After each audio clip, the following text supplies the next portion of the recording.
Tadi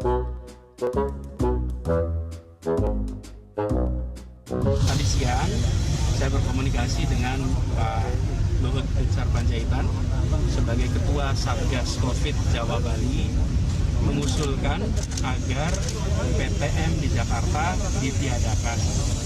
Proses pembelajaran dilakukan secara jarak jauh selama 1 bulan ke depan. Sebagai Gubernur DKI Jakarta, wajar jika Anies Baswedan mengusulkan PTM atau pembelajaran tatap muka 100% dihentikan sementara. Usul tadi diajukan merespons pelonjaknya kasus COVID-19 di ibu kota. Belakangan, pertambahan kasus hariannya telah mengkhawatirkan. Jakarta selalu menyumbang kasus terbanyak secara nasional.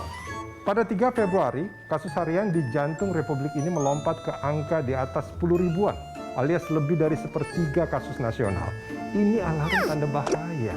Terlebih, Menteri Kesehatan pernah mengingatkan, Jakarta adalah medan perang pertama melawan Omikron. Artinya, varian Omikron mengintai betul di ibu kota.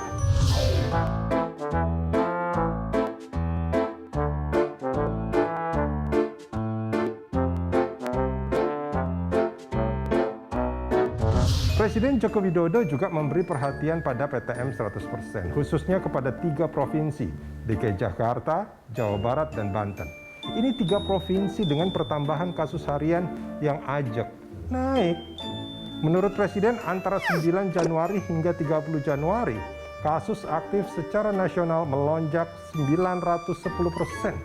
Karena itu, Presiden meminta ada evaluasi atas kegiatan belajar di sekolah. Soal PTM, Jakarta atau provinsi lain tidak dapat memutuskan sendiri apa yang harus dilakukan. Ada pemerintah pusat yang menetapkan level PPKM setiap provinsi. Dan itu telah diatur dalam SKB 4 Menteri, di mana daerah dengan PPKM level 1 dan 2 boleh dan dapat melaksanakan belajar di kelas dengan kapasitas penuh.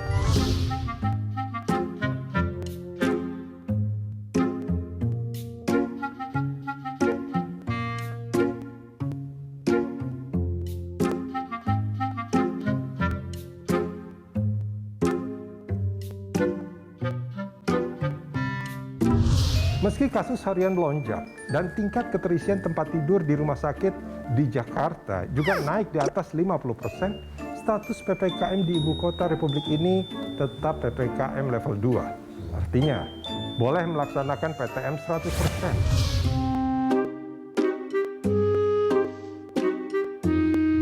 Tapi, diskresi Mas Menteri Nadiem punya syarat, antara lain memastikan protokol kesehatan secara ketat dalam PTM 50%, serta mempercepat vaksinasi kepada tenaga pengajar dan murid.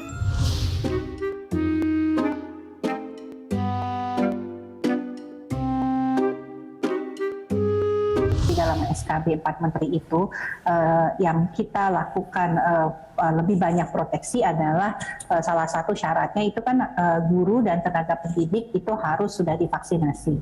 Juga lansia sudah harus divaksinasi ya. Mengapa hal ini? Sebenarnya kalau kita lihat dari epidemiologi ya, bahwa anak-anak di bawah 18 tahun itu memiliki tingkat penularan yang lebih rendah dibandingkan orang dewasa maupun lansia. Jadi seiring dengan pertambahan usia, kalau kita lihat resiko daripada penularan dan resiko bahkan tingkat keparahan dan kematian itu makin tinggi pada usia yang lebih lanjut atau makin tuanya usia. Tapi, camkan data Kementerian Kesehatan berikut. Hingga 3 Februari, kasus Omikron di tanah air telah mencapai 3.161 kasus. 324 diantaranya anak-anak.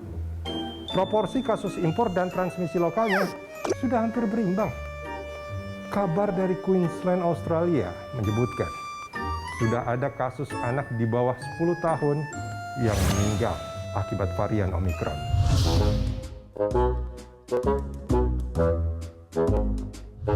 Anak-anak juga kelompok rentan atau berisiko tertular Omikron. Jadi, perlindungan kepada mereka wajib hukumnya. Tidak ada debat menyangkut arti pentingnya pendidikan. Pendidikan memang pilar penopang kemajuan bangsa dan juga peradaban.